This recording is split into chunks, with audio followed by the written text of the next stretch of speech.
Pertemuan perdana Board of Peace atau Dewan Perdamaian akan digelar di Washington DC, Amerika Serikat pada 19 Februari 2026, pekan depan. Apakah Presiden Prabowo Subianto akan menghadiri pertemuan perdana yang diinisiasi Presiden Amerika Serikat Donald Trump tersebut, serta memastikan keanggotaan, iuran, dan pengiriman personel militer melalui skema Pasukan Stabilisasi Internasional atau International Stabilization Force atau ISF. Lalu apakah pada waktu yang sama, Indonesia juga menyepakati finalisasi tarif impor AS yang menguntungkan bagi Indonesia? Wah, seperti tukar guling kalau begitu ya. Kita bahas. Kepastian soal kedatangan Presiden Prabowo ke pertemuan perdana Dewan Perdamaian ini disampaikan oleh Menteri Koordinator Perekonomian Airlangga Hartarto, Rabu 11 Februari 2026.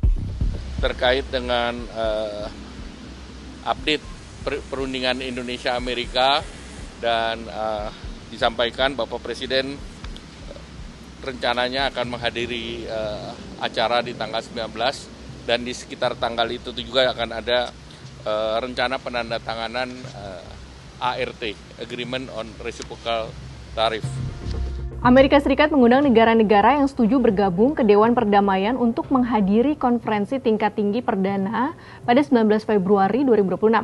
Beberapa pemimpin negara diantaranya Perdana Menteri Hongaria Viktor Orban mengatakan akan hadir dalam pertemuan itu.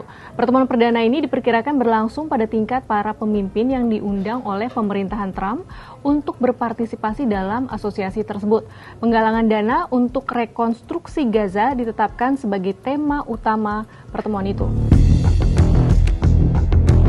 Sementara itu, Perdana Menteri Israel Benyamin Netanyahu secara resmi bergabung dengan Board of Peace pada Rabu 11 Februari 2026. Netanyahu menandatangani keanggotaannya di dewan tersebut di Blair House, kediaman resmi tamu Presiden Amerika Serikat dalam pertemuan dengan Menteri Luar Negeri Marco Rubio. Sebelumnya pada 22 Januari 2026, perwakilan dari 19 negara, termasuk Indonesia, menandatangani piagam Board of Peace di sela-sela Forum Ekonomi Dunia di Davos, Swiss. Board of Peace dibentuk dalam kerangka upaya penyelesaian damai di Gaza. Washington menyatakan bahwa sejak itu jumlah negara lain telah bergabung dalam inisiatif tersebut.